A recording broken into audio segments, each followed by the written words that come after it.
Thank you, as always, to our sponsor, Zai, boldly transforming the future of financial services with a suite of embedded products and services, enabling businesses to manage multiple payment workflows and move funds with ease. You can check out Zai at hellozai.com.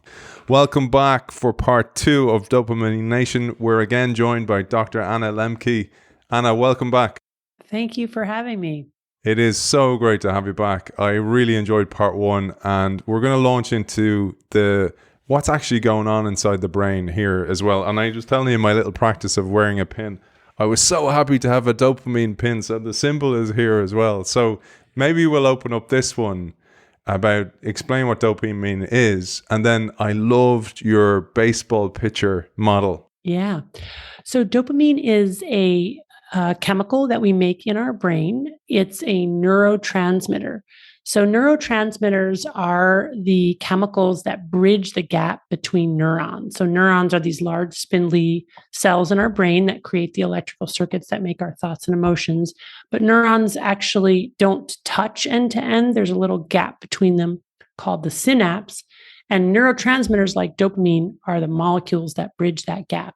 And you might think of that like the presynaptic neuron, you might think of as a pitcher who throws the ball, which is dopamine, that binds to the postsynaptic neuron, which is like the catcher with the catcher's mitt. And that catcher's mitt is the receptor specifically designed to catch certain neurotransmitters and not others. So that's essentially, how neurotransmitters work. Other neurotransmitters are things like serotonin, norepinephrine.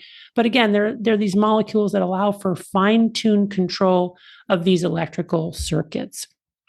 Dopamine is the most important neurotransmitter for the experience of pleasure, reward, and motivation. It's not the only neurotransmitter involved in that process, but it is the final common pathway for all reinforcing drugs and behaviors. Dopamine is also very important to movement. So, for example, Parkinson's disease is characterized by a depletion of dopamine in a different part of the brain called the substantia nigra. And it's no accident that the same neurotransmitter that's involved in movement is also involved in pleasure, reward, and motivation, because most living organisms have to locomote to their food source in order to get the pleasure of that food. So, for example, even the most primitive nematode will locomote in response to food in its environment, and it does that by releasing dopamine. The problem is that today we don't have to get up off. We don't even have to get up off the couch. We swipe right or swipe left and or scroll down, click a button, and we get what we need. And so that does complicate the signals to our brain and complicate our relationship with our own dopamine. One of the things I found really interesting was, I loved, again, how you built this. I love how you went right back in the past. You went, okay, so tobacco, for example, it used to be like buy it in a pouch and then you had to roll it. But then a rolling machine came in. And if you think of the progression of anything, any substance, it's way more accessible now. For example, marijuana or cannabis, you can buy it in vape form. It's even more addictive perhaps in that form, but it's just that it's more accessible than ever before. And now you have medical marijuana as well, which some people will be able to bend the rules a little bit to get the access to. And this is all leading to proliferation, just like what happened to you, what we talked about in episode 1 about access to your drug of choice.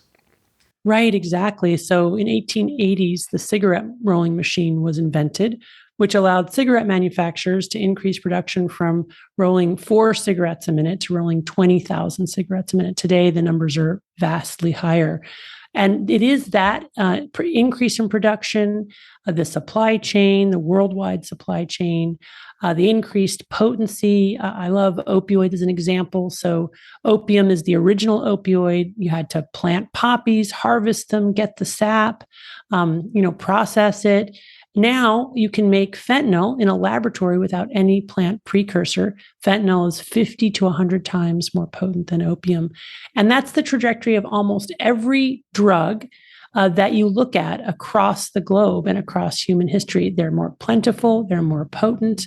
And of course, now we have drugs that didn't even exist before, right? We have video games, we have social media, we have online shopping, we have online pornography. And the result is really that we've drugified pretty much every aspect of our lives making us all much more vulnerable to this problem of addiction. And yes, you alluded to my own compulsive minor addiction. Essentially, I became addicted to fantasy romance novels. It started with the Twilight Saga, which was my gateway drug.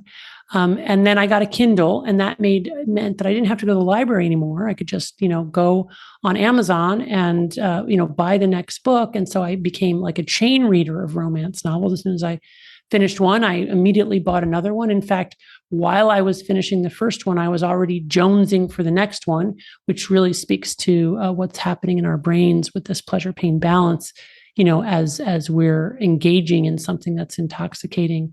And then I needed more potent forms over time to get the same effect. And I was reading erotica, and then I was reading, all hours of the day and night. And again, I didn't really see what was happening while it was happening, which really speaks to the ways in which when we're chasing dopamine, it's very hard to see true cause and effect. There's a couple of terms you use there. So you said about chasing more and more to get the same effect. That's really important, that whole idea of neuroadaptation, because this is why we need more and more to get the same buzz or the same hit of dopamine. But also then you mentioned the term, the pleasure-pain balance. And in episode 1, I said, let's come back and think of a seesaw, for example. I thought about that, the idea of balance.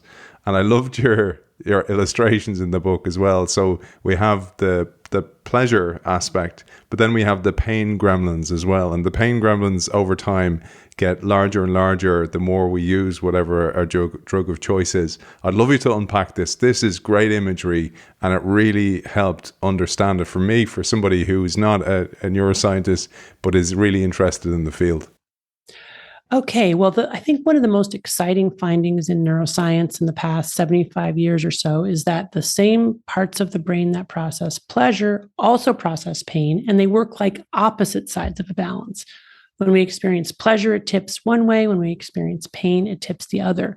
And there are 3 rules governing this balance. And the first rule is that the balance wants to remain level, or what neuroscientists call homeostasis, such that with any deviation from the neutral position, our brains will work very hard to get back to that neutral or balanced position. So, for example, when we ingest an intoxicant, we get a release of dopamine, our balance tilts to the side of pleasure. But no sooner has that happened than it wants to restore a level balance. And the way that it does that, and this is really the key, first it tips an equal and opposite amount to the side of pain before going back to the level position.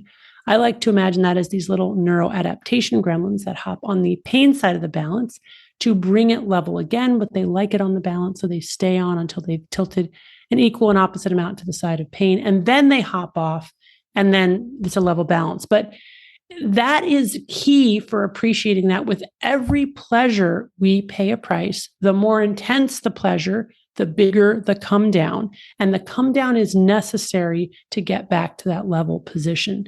And this is really, really fundamental.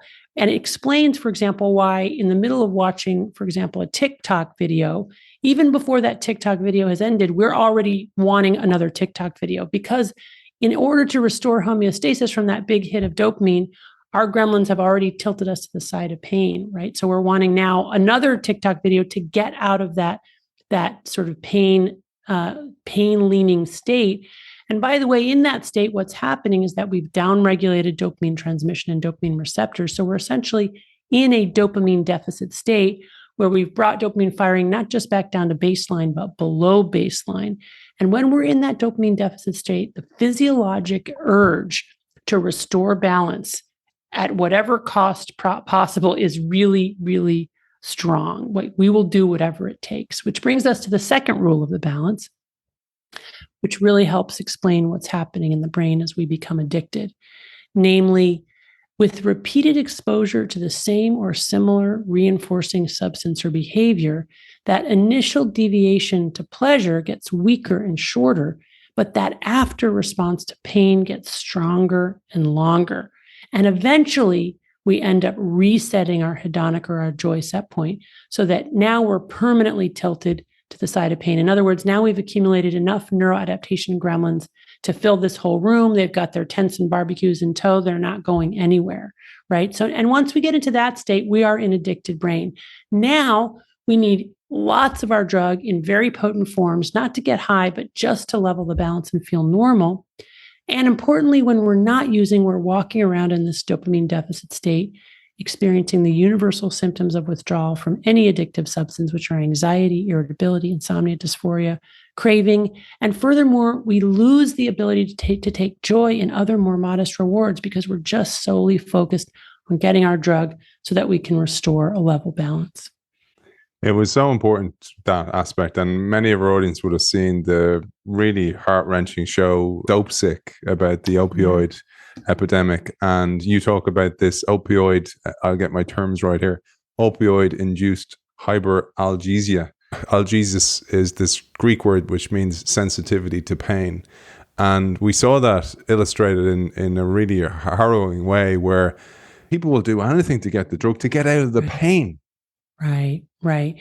I mean, it's amazing how very good people will lose their moral compass when they're in the throes of their addiction. It's not because they're bad people.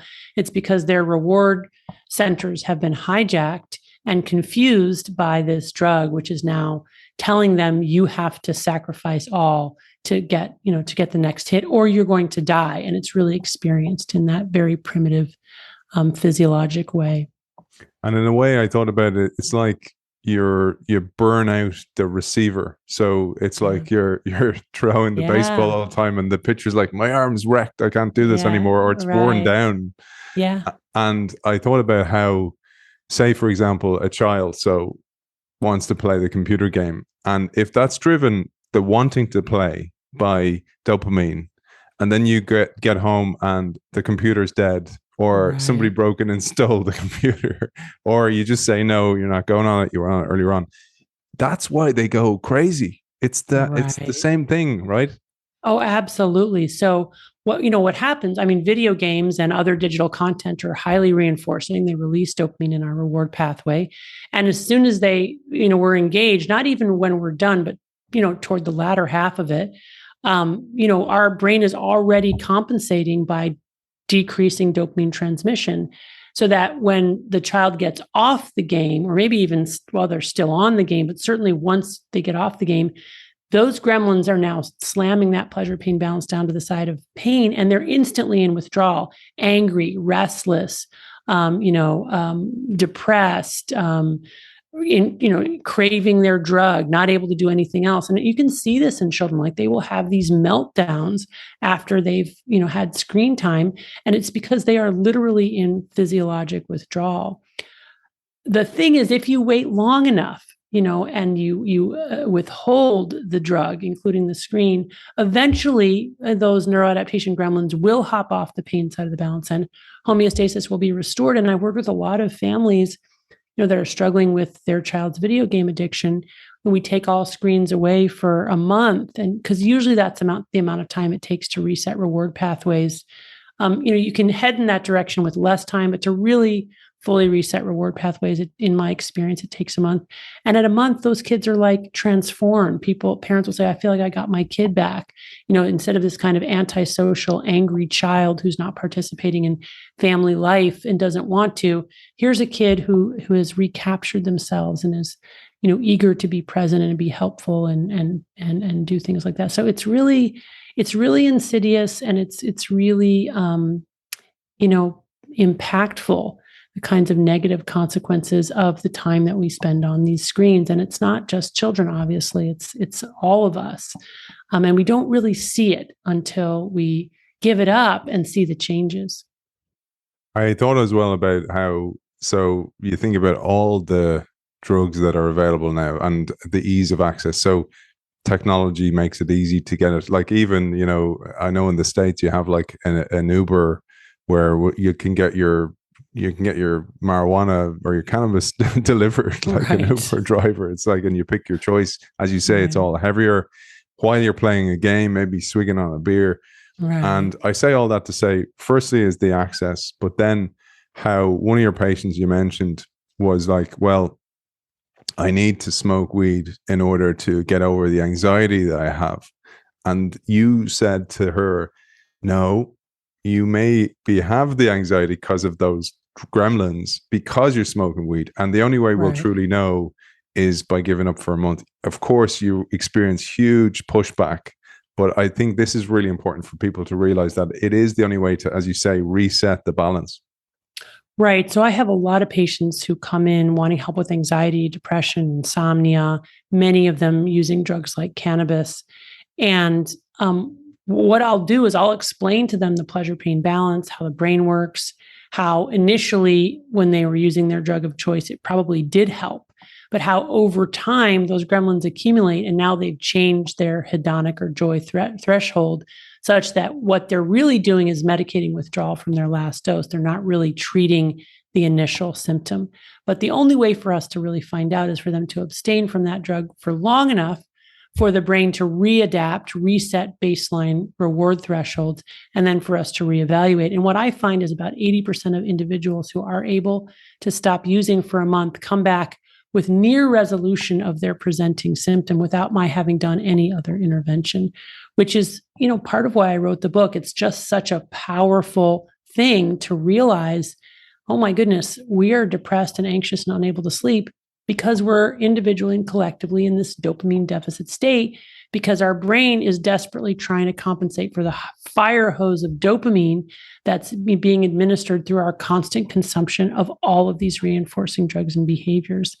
So, I'm really a huge advocate when I teach medical students, right?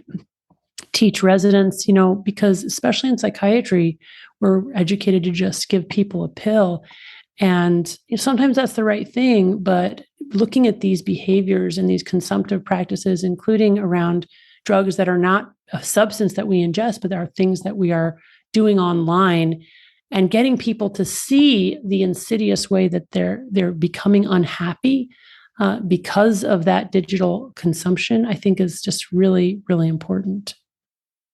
And if you're sitting there all judgmental, kind of going, "Oh yeah, those people addicted to substances, you can also be addicted to work." We'll come back to that in a moment, Anna, as well. And as you show, people that are higher end of the spectrum who are earning even more are more addicted because the rewards are higher as well. We'll come back to that in a moment, though, because I wanted to stay on the problem for a moment before we get on to solutions. And in particular, I'd ask our audience, think back to episode 1, if you joined us for that, about radical honesty.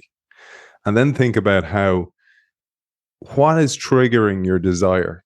Is it a person? Is it a place? Is it a thing? And this is really important because Anna talks about this later on when she talks about the help that it comes from 12-step programs like Alcoholics Anonymous, or just understanding this. Sometimes it's in an environment that's triggering things. For me, as I said to Anna, this is why these pins, it's a priming method to actually get me into the zone. Mm-hmm. And, I took it from sport, same type of priming method, but that can work against you as well. And this is a really important aspect. Yeah. So I talked about the first 2 rules of the balance, but I didn't get to the third rule, which is really important. And the third rule is that once those neuroadaptation gremlins have been created, they never entirely go away. So even if they hop off the balance and your homeostasis is restored, those gremlins are waiting in the wings to hop on the balance again. And now that they've already been created, they will very quickly do so, which is why, for example, even after long periods of abstinence, somebody with an alcohol addiction could use alcohol and immediately be plummeted back into the depths of their worst addictive behaviors. It's because they're not working up to the gremlins. They already have the gremlins who then jump on the pain side of the balance to put them back in that dopamine deficit state, which is that state of craving and addiction. But the other thing is that the gremlins will also react to a reminder of our drug. So it doesn't even have to be the drug itself. It can be a person, place, or thing that reminds us of our drug. For example, driving by the bar where we used to drink, or seeing an ad with a beautiful woman, which triggers us to want to then use pornography, right? And ads with beautiful women are everywhere. So very hard not to be triggered in this day and age. Really fascinating work in rodents showing that if you train a mouse to know that when it sees a light, it can go to a lever, press the lever, and get cocaine. And if you put a probe in that rat's brain or mouse's brain, rodent's brain, to measure dopamine levels, what you find is not only is there an increase in dopamine when cocaine has been delivered, which is what you would expect, but there's actually a little mini increase in dopamine when the rodent sees the light. So just being reminded of our drug or knowing that our drug is coming actually makes us a little bit high. But here's a really key piece of this. What the researchers found is not only is there a slight increase in dopamine levels with the trigger or the reminder, but right after that slight increase in dopamine with the reminder, there's a mini dopamine deficit state. So dopamine levels go back down, but they go below baselines to create the craving. So in other words, let's say, I got addicted to romance novels. I see an ad for a romance novel. What'll happen to me is that I'll get a little spike in dopamine, followed by dopamine levels going below baseline. And now I'm craving getting that novel. And it's very hard for me on Amazon to not press the buy button, right? Because now I'm in that state and I'm also having euphoric recall. What's so hard about this is that even our own memories of use can trigger a little dopamine spike followed by dopamine craving. So that's the third rule of the balance. The first one is that this kind of opponent process, that the balance wants to stay level and achieves a level balance or homeostasis by first tilting an equal and opposite amount to the side of pain. The second rule is that with repeated exposure to the same or similar reinforcer, our initial response to pleasure gets weaker and shorter, but that after response to pain gets stronger and longer, and we essentially change our hedonic set point.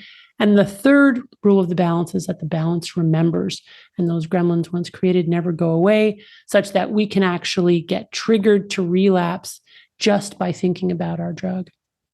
I found that fascinating, those studies on the mice where it's like they level up to level 10 and then they give up for years, but they come back in at level 10 again. So to get the same hit, it's amazing. It just shows you how adaptive the brain is as well, which is the other side of it.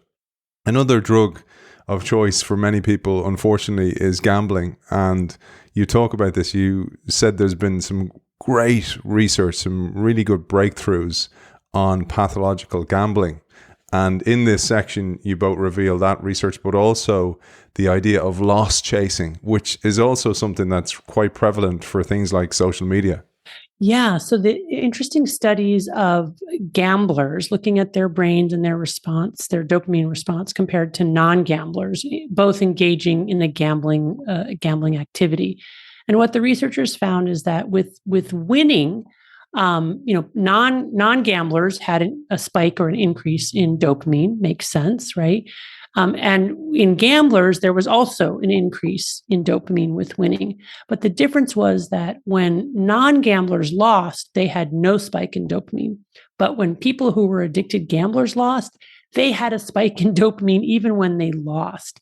And in fact, the biggest spike in dopamine for addicted gamblers was when the odds of winning and the odds of losing were equal, which is to say at the point of maximal uncertainty, that's when addicted gamblers get the most, dopamine or reinforcement, which speaks to this phenomenon of loss chasing. If you talk to addicted gamblers who are very far in their disease, what they'll describe is that, yes, on some surface level, the goal is to win, but really the goal is to be in that altered state of gambling. And once that becomes the place where you want to go, then really you want to lose. Because if you lose, then you can justify having to stay in that state longer. You can tell yourself, okay, well, now I can't leave the game because I've got to win everything back. Whereas if you win, the narrative should be, well, now it's time for me to stop. But of course, an addicted gambler doesn't do that. I'm going to move on to solutions, Anna, because you do this so beautifully and with this great acronym that is dopamine itself. And I'll explain that in a second. I got a dopamine hit reading this little paragraph and also now an expectation of about to read it as well. So I'm going to chase that high again by sharing with our audience. And it's a beautiful segue to your acronym of dopamine. With prolonged and repeated exposure to pleasurable stimuli, our capacity to tolerate pain decreases and our threshold for experiencing pleasure increases. By imprinting instant and permanent memory, we are unable to forget the lessons of pleasure and pain even when we want to. Hippocampi tattoos last a lifetime. I'm going to pronounce this wrong, but the phylogenetically uber ancient Neurological machinery for processing pleasure and pain has remained largely intact throughout evolution and across species. It is perfectly adapted for a world of scarcity. Without pleasure, we wouldn't eat, drink, or reproduce. Without pain, we wouldn't protect ourselves from injury or death. By raising our neural set point with repeated pleasures, we become endless strivers, never satisfied with what we have, always looking for more. All those novels paid off, Anna. You write beautifully about this. And what follows here is lessons for recovery, for a reward-weary world. Absolutely beautiful written. And you start here, I mentioned her earlier on, a patient you call, because everybody's anonymized, Delilah, who was smoking too much pot.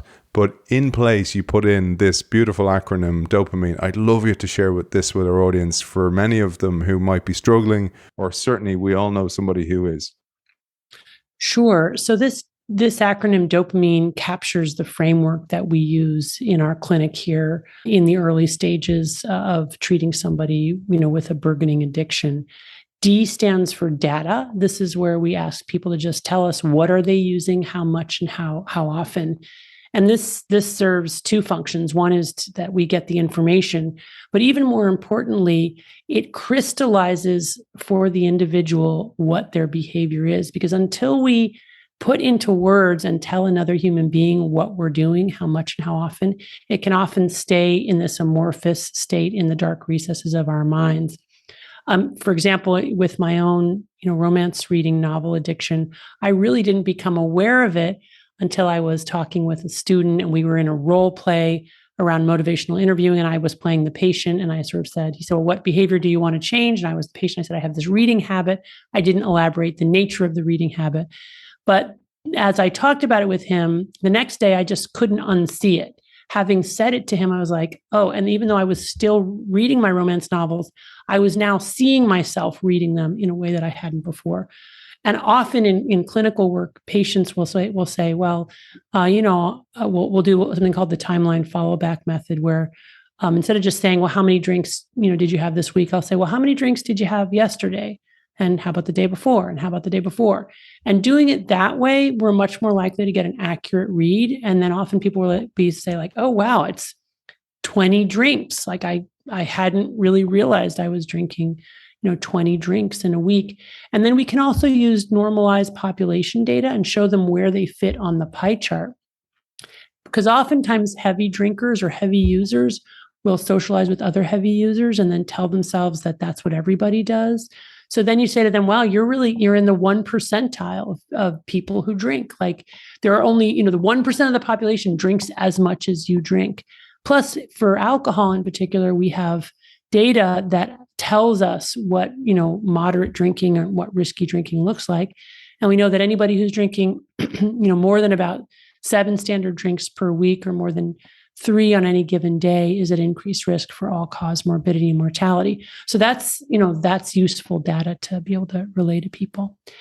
The O of the dopamine acronym stands for objectives. And this is where we try to understand why people use.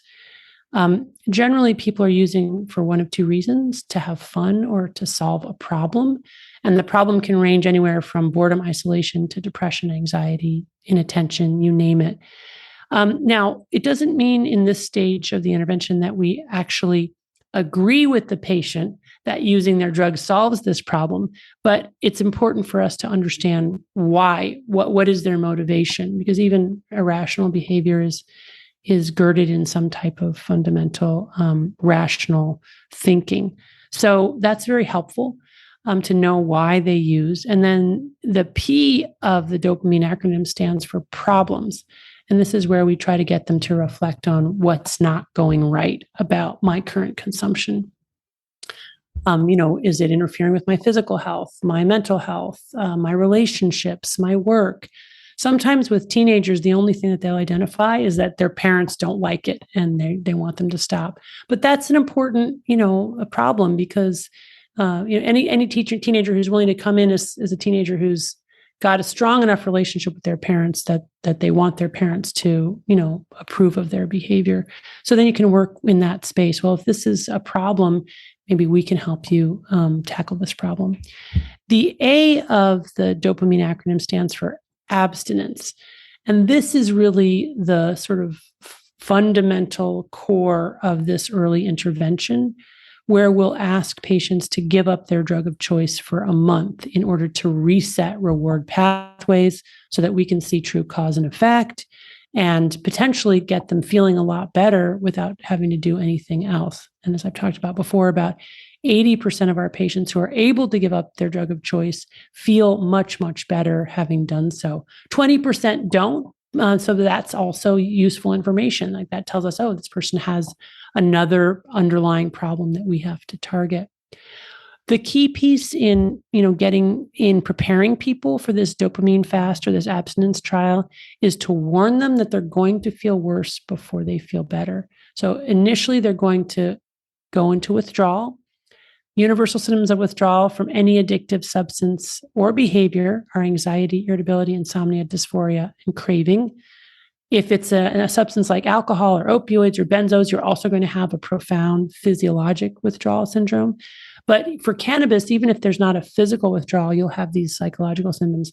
I have patients with pornography addiction who will endorse not just the psychological symptoms of withdrawal, but also physical symptoms. They'll have actual physical pain after stopping pornography. And I've seen that with other types of behavioral or process addictions as well, social media, video games, gambling. So that, the body is really reeling when we stop our drug because the body had adapted to it and now it has to readapt or unadapt to that phenomenon. So warning people that they're going to feel worse in those first 2 weeks, but if they can just hang in there and get to week 3 and 4, the sun will come out and they'll feel a lot better. The M stands for mindfulness. We often use that word, but maybe don't necessarily know what it means. It's from meditation traditions, Eastern meditation traditions, which has to do with observing our thoughts and our feelings without judgment and without trying to distract ourselves from those thoughts and feelings, just observing it and letting it pass. And of course, this abstinence fast or dopamine fast or abstinence trial is a great opportunity to practice mindfulness because when we can no longer reach for our phone, for example, to distract us from ourselves, we have to sit there and tolerate that moment. And that's very good for the brain because what it does is it essentially, allows those neuroadaptation gremlins to hop off the pain side and for homeostasis to be restored and to get us comfortable sitting with homeostasis and not constantly needing to be, stimulated in some way. The I of the dopamine acronym stands for insight. And this is just, I can't tell you how many times I've seen in my clinical work, people just have that aha moment where they say, oh my goodness, I thought this drug was helping me. And now I can see it was really causing the symptoms in the first place. So that's always really exciting. And then the N stands for next steps. And this is where after the dopamine fast, if patients have been able to do it, and they felt better, then we asked them, well, what do you want to do now? And the majority of people want to go back to using their drug of choice, but they want to use it differently. They want to use less. They want to have a different, healthier kind of relationship. So this is where we talk a lot about self-binding. And self-binding is using literal and metacognitive barriers between ourselves and our drug of choice so that we can press the pause button between desire and consumption. Self-binding can take the form of chronology or time, like telling myself, okay, I'm only going to use on certain days of the week or a certain number of hours a day or between these hours of the day. Or you can use time as a kind of a finish line. Okay, I'm only going to use after I finish X, Y, or Z, or on my birthday, or at this event. So you use kind of time as a construct to limit consumption. Another self-binding strategy is categorical. That's where you tell yourself, okay, I'm going to drink beer, but I'm not going to drink hard liquor. Or I'm going to play this video game, but I'm never going to play League of Legends because once I start that, I can't stop. Or in my case, okay, I'm going to read philosophy and theology at night, but I'm never going to read romance novels or at all or at night or whatever it is that's kind of trips me up. In addition to chronological and categorical, we also have just literal physical barriers where we literally get the drug out of the house. Don't keep alcohol in the house. Don't keep cannabis in the house. or with our digital devices where we literally lock it up when we're not using it, or power it all the way down, or delete the apps, or turn off notifications. Ways to actually, again, just create these just little bit of barriers which help us slow it down and take that extra moment to ask ourselves, wait a minute, do I really want to be using this drug, or am I just kind of reflexively responding to something in my brain? And then armed with a kind of very specific plan about either how to abstain or how to use in moderation, patients go back out and they experiment. And that's the E of the dopamine acronym, experimentation, because life is one big experiment. So they'll go out and they'll try this and try that, and they come back and they say, well, this worked and that did, and I slipped up here, but I did okay there. And then you kind of continue to modify it. Fantastic. Thank you so much for sharing that with our audience. I'm going to share that out as a separate piece as well for people. So, the way some people don't have the attention span to listen to a few episodes. So that is definitely going out there. So thank you. I thought I'd draw on a few little parts that really stood out, and maybe some complaints that I've heard from people or terms that I've heard. One of them was regarding abstinence. So this is, you need to give up for 30 days. You mentioned then, because we've heard this meme that, the only way to give up a habit is take up a different habit. But sometimes your patients will kind of go, can I use something else?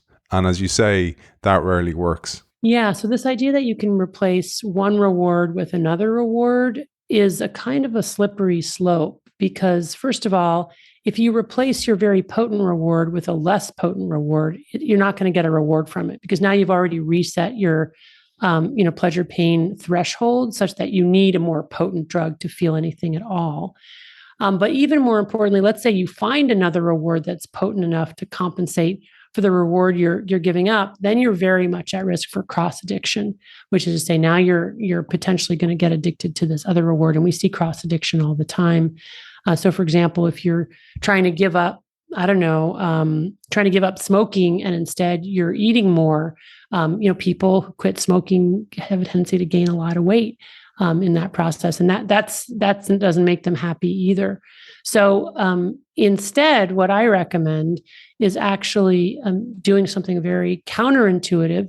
And instead of trying to replace your reward with something that's more rewarding or another reward, actually replace your reward with something that's painful or hard to do. And this is the whole science of hormesis. And if you go back to this pleasure-pain balance, those gremlins in and of themselves are not bad actors, right? They're just trying to do their job of neuroadaptation. And it's true that if we press on the pleasure side of the balance, they will come on the pain side of the balance. But if we intentionally and gently press on the pain side of the balance, for example, with exercise or ice cold water or many other types of behaviors, those gremlins will hop on the pleasure side of the balance and actually help us restore homeostasis faster and potentially even reset our hedonic set point to the side of pleasure. So that's why doing things that are hard is a really good way to deal with this month of abstinence, or even just to deal with life, right? Because what's happening is you're getting your dopamine indirectly by paying for it up front. I often think stress is overblown in the way that you need stress to get out of bed in the morning. You need stress to be able to meet a deadline. You need stress to be able to get something done. Optimal stress, yeah. And actually, in a world, as you say, that it has many, many challenges removed, we're introducing challenges by having the challenges removed. So if you can lean into the stress and be in charge of it and build that muscle, you actually have greater rewards in life as well. And I thought that was actually fascinating that, I can build, and I'm not going here self-flagellating, have a cold shower after the gym. Exercise itself is hormetic in the same way. Restricted calorie consumption, because we're made to live in scarcity. Those things are really important. And I'd love you to share the science of this as you do in the book. Yeah. So I think this is really important too for helping us understand how to live better in the modern world, which is a challenging world in all kinds of unexpected ways. You would think this world of incredible overabundance would be easy, but in fact, the abundance itself is the source of our misery in many instances. So what we have to do is build a world within a world where we insulate ourselves from too much pleasure. And we have to really embrace a new form of asceticism where we intentionally seek out things that are hard and painful. And what the science shows, for example, is that with exercise, essentially exercise is immediately toxic to cells. But what happens is after some period of exercise, our body starts to increase or upregulate dopamine production, along with other feel-good neurotransmitters and hormones like our endogenous opioids, our endogenous cannabinoids, serotonin, norepinephrine. And the dopamine levels and other feel-good neurotransmitters increase slowly over the course of the exercise, but the key is that they remain elevated for hours afterwards before going back down to baseline levels. So that's really exciting because we never have to pay for, our dopamine with that dopamine deficit state. Instead, we pay for it up front with our suffering and then get hours of sustained feel good. And that's, of course, the runner's high. Same thing with ice cold water.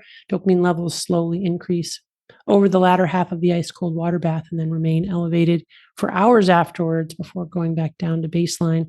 People often ask, well, what are other things that I can do? There are so many other things, any kind of mind-body work, Tai Chi, yoga, martial arts, or really any kind of sustained, effortful cognitive or emotional practice, prayer, meditation, deep concentration. These are all things that with effort will generate an increased dopamine. And I just think it's a really much better way to get your dopamine. It's less vulnerable to the problem of tolerance, dependence, and withdrawal, and the escalating need for more potent forms. Having said that, it is possible to get addicted to pain. For example, we do see patients who are addicted to exercise.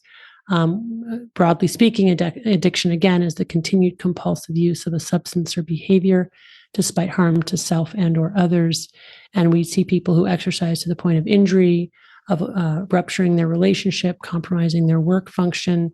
So, that's not good either. And we can develop tolerance to exercise where we need more potent forms. Part of what's made, it possible to become more addicted or addicted at all to painful activities is the ways in which our world has drugified even healthy and adaptive behaviors. And for me, one of the best examples of this is actually the fascinating history of running wheels in rodents. So running wheels were first used in experiments with mice and rats as a kind of measure of healthy physical activity, or even just as an alternative to pressing a lever for cocaine, for example.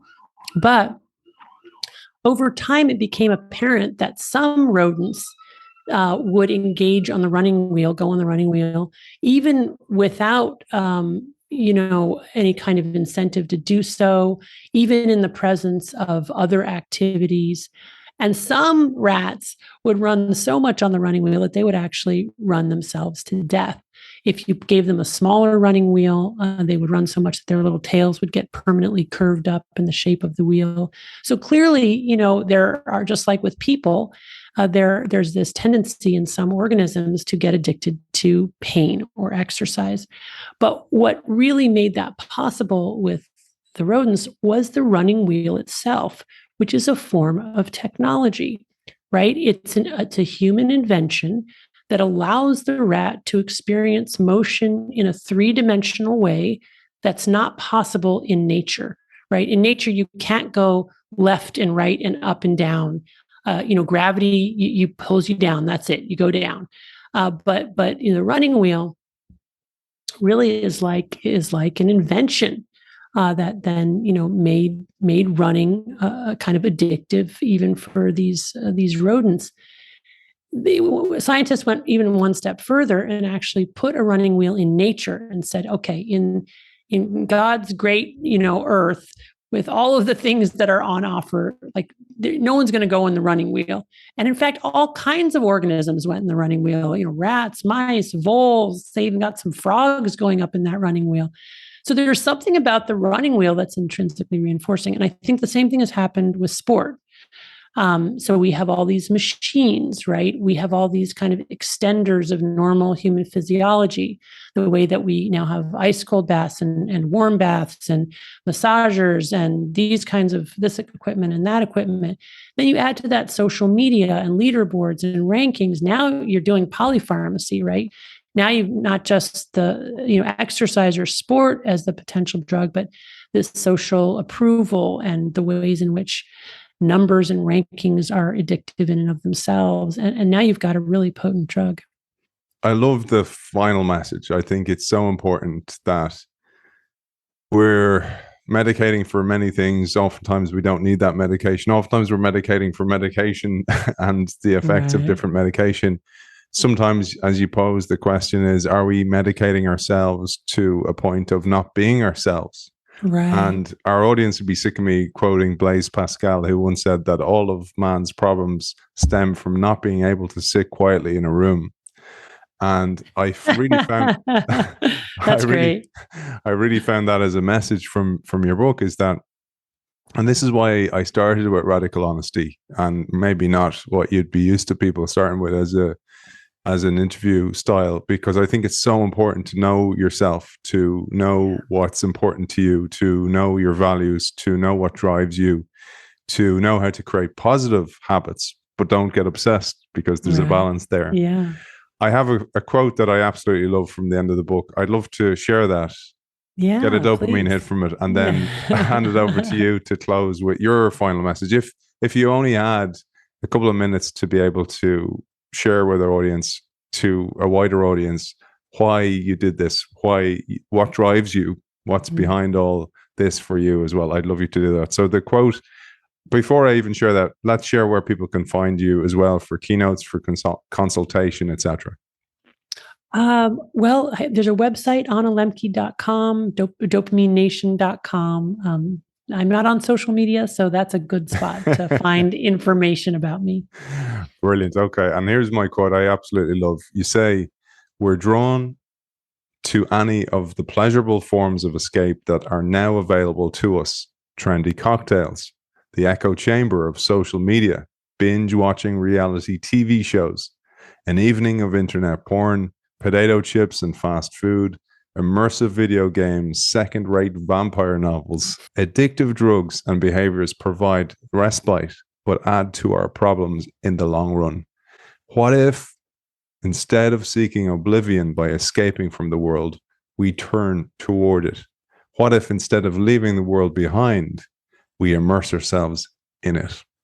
I absolutely love that message. And that for me was what I really felt throughout the whole book, with your radical honesty, with your storytelling, with all the payoff of those readings of all those novels you did as well, are all infused in there with your amount of study that you've done, your patience, all has come together to create this beautiful book. And it has been an absolute pleasure talking to you, Anna. What about you? What's your final message for our audience? Well, thank you for reading that quote. I think that quote really is the core and the culmination of the book, and which is something that I have learned, through many painful lessons in my own life, which is that we just need to show up for our own lives. And it is our tendency, for many different reasons, to want to escape ourselves and escape our lives. But if we stop running and we turn and we face whatever it is that we're running from, and we just let ourselves be who we really are, look around us and see what work we have been given, how we can contribute in the moment, not looking over the fence to see what somebody else is doing, saying, okay, well, what can I do? And then really being present, in the lives that we've been given.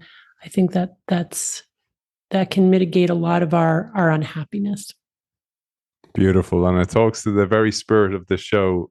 Author of Dopamine Nation, Finding Balance in the Age of Indulgence, Dr. Anna Lembke, thank you for joining us. Oh, you're very welcome. Thank you. It was my pleasure. Yeah, thank you. Dopamine going crazy everywhere. As always, this show is sponsored by Zai, boldly transforming the future of financial services with a suite of embedded products and services, enabling businesses to manage multiple payment workflows and move funds with ease. Check out Zai at hellozai.com. We'll see you very soon.